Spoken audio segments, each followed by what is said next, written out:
Hey mensen, dit is de tweede KlimaatPraat en ik mag meteen internationaal doen. And I will switch to English, because I have an international guest. And I have heard that she knows a lot about Extinction Rebellion. And I met her yesterday on the Gogbot Festival. And I thought, yes, she has to come to talk more about the climate and what to do about it. Or if she wants to cry about it or be angry about it. So I will ask Clare, can you introduce yourself shortly? Yeah, sure. So my name's Clare Parrell, and I live in London. I'm from the UK, and I helped to start the Extinction Rebellion movement there right at the beginning. And we were invited over by the Gogbot Festival to do an installation in the centre of Enschede as a collaboration with the local Extinction Rebellion group, and we set up an oil rig where we'll be there all weekend doing talks and workshops and stuff. So if people want to meet you or want to talk about it, they can do it the whole weekend. Yeah, come down, we'll be there all the time. Yeah. And well, I have started this in Enschede to have climate talks. And if I ask to you, what would you like to talk about or what comes up first? Well, I guess you said,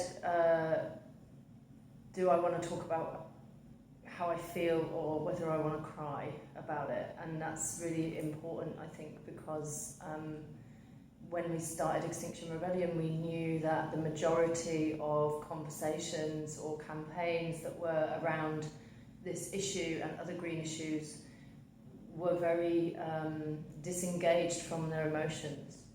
And when we launched the movement, it was very important that we centred grief.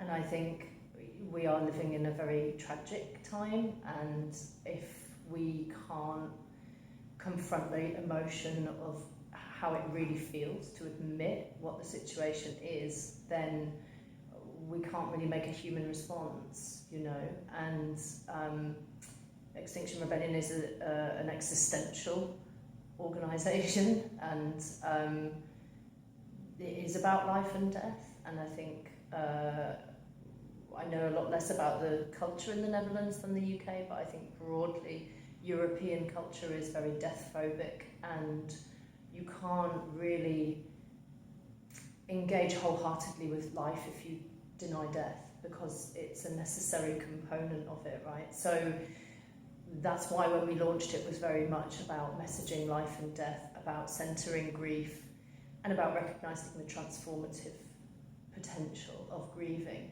which I think is a very important part of being alive and being a human being in community, in a family.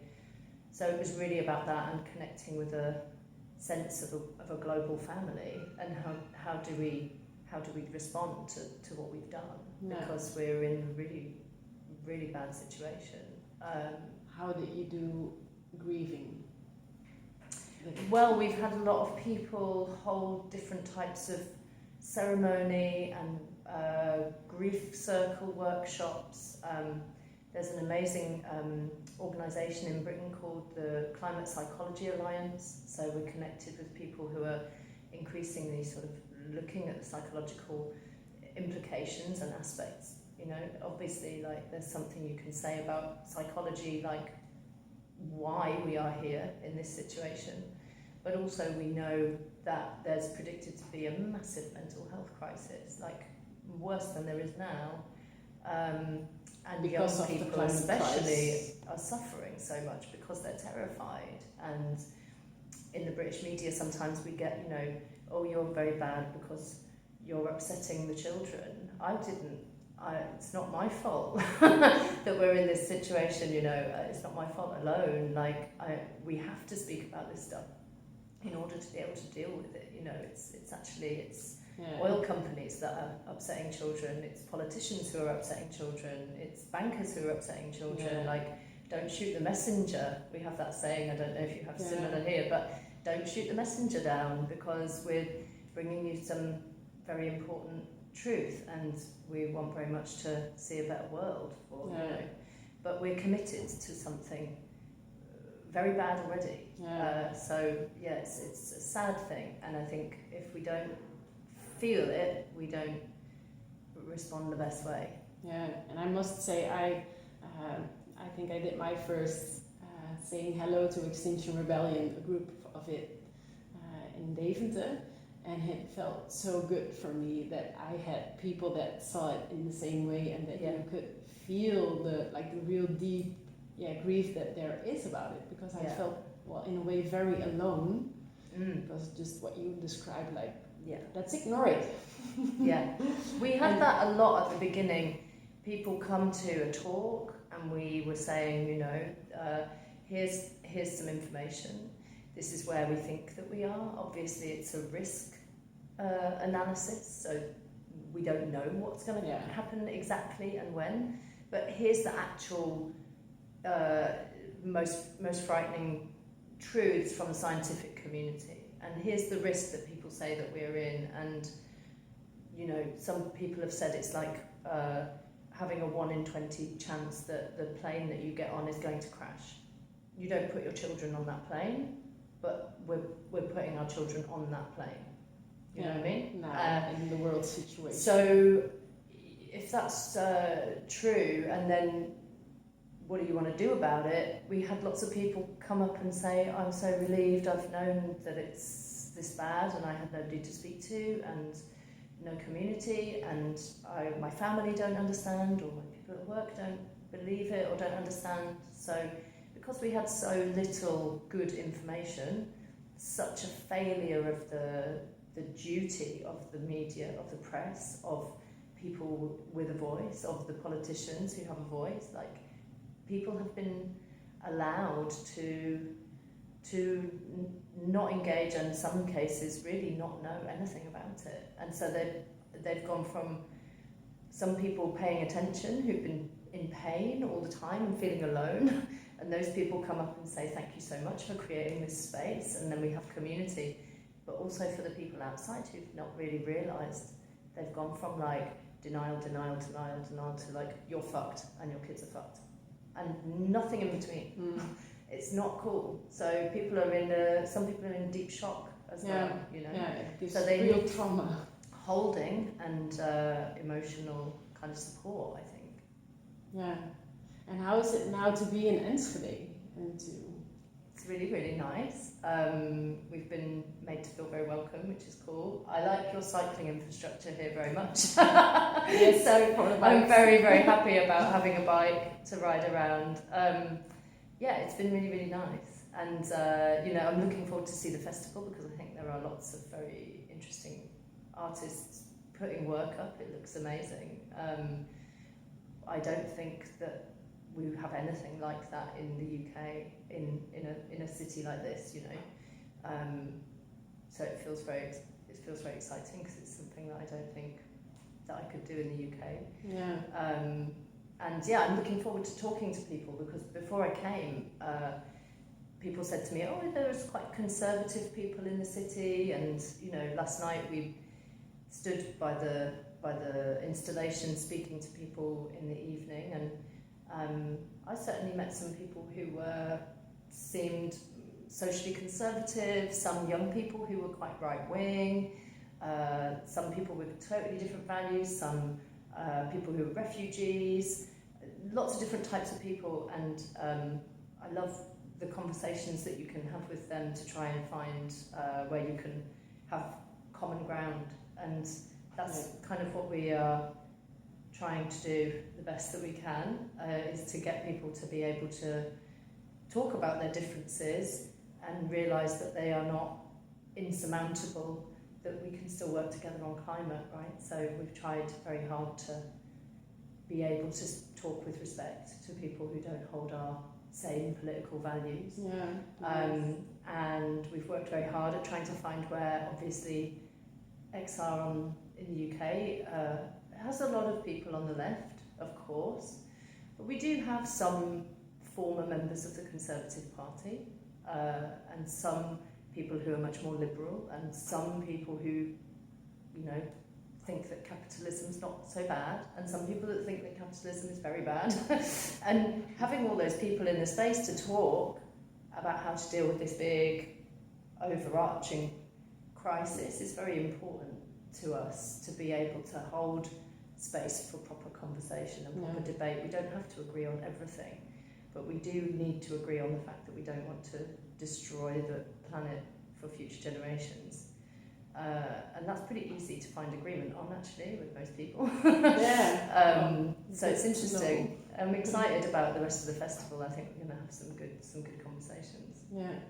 And, well, maybe a last question. I am, of course, a city councillor, and I am Green Left, so, well, in a way, I totally support the climate crisis and that we have to act now, so that it's now and not later. But I sometimes have trouble convincing colleagues of mine. Mm-hmm. Do you maybe have some advice for me, or maybe if some people will watch this, have advice for them? Well, we have to act as if our lives depend on it, because they do. It's not like one person's fault, ever, this situation.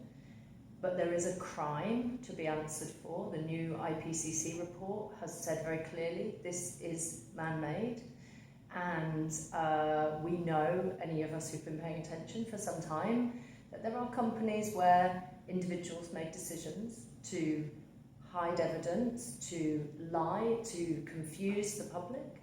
They've confused a lot of people in the political space as well, who didn't do deep research and didn't pay attention.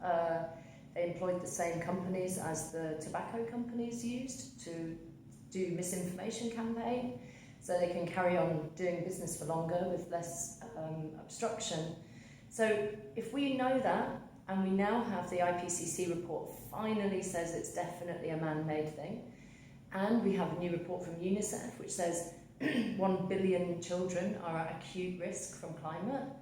That is half of the world's children who are now on that register as severe risk because of different aspects of climate. That's diseases, waterborne diseases, air pollution, heat waves, drought, famine, all of that. Then we have a huge crime against humanity on our hands. This is not a cause. This is a legal issue now internationally for people to work out how to respond. And I also think, obviously, because I'm me, that civil disobedience works. It has a history of working. And when we spoke earlier, I said people always say, oh, if you break the law, nobody will pay attention. Not true. If you throw paint on the building, nobody will talk to you. Not true. Being disruptive does work. It has a heritage, and I think it's important to look at history and think about how change happens. We had a lot of people doing that research before we started XR, so it was very heavily researched from a sociological point of view, from a historic point of view, from a scientific point of view, and non-violence is also a very, very important part of what we do. So we will not cause harm to people, we will not do anything that endangers life, but what we will do is things that push a little bit into space of disobedience, which actually facilitates a bigger conversation and an urgent conversation. And we need to think very carefully about how we do the work in the best way for rapid change, because we have basically run out of time. It's already too late. That's the other thing we've done in London. We had a rebellion just a week ago, and we said act now, but the Green movement has said for a long time, act now, like before it's too late. And we've started to say act now because it's too late, because we're in this state of breakdown. And it's everywhere we look. We can see scientists are in shock about what's happened in Germany, in Europe, in China, the flash flooding in New York, flash flooding in London, the underground trains, the subways full of water. People didn't think that this was going to happen yet, and if this is where we are now and everyone's going, oh, it's very much faster than we thought, we need to call it now and stop making it worse. Basically, we have to stop making it worse, and we haven't even managed that. So That's the main thing for me, is that disruptive, peaceful protest works very well. Do it in big numbers. Stop financing fossil fuels. That's our sort of immediate demand in the UK at the moment, which is not radical at all. It's what the International Energy Agency said. So yeah, hear the call and join the communities and do the work. And actually, doing this kind of work for me has been personal transformation and liberation. Although I've been locked in police cells quite often, it's a type of freedom to live in truth, actually. So yeah. Yeah. Well, and Claire, thank you for saying it. Like also for me so clear, and for me like also I'm not alone, and that we can help each other see the truth and really feel it, because you just said it, we are already too late. Yeah. And I was like, oh, I feel it everywhere. I want to cry now. Like Yeah. very hard, because that's the case. Yeah. But it helps that you know it, and that you can find people that you can be with and share it with. Yeah. So thank you for this sharing moment. Thank you. And well, hopefully that was good. And find Extinction Rebellion. It's here this weekend, and of course longer also. And well, let's speak with each other and cry and be angry and whatever. Bye bye.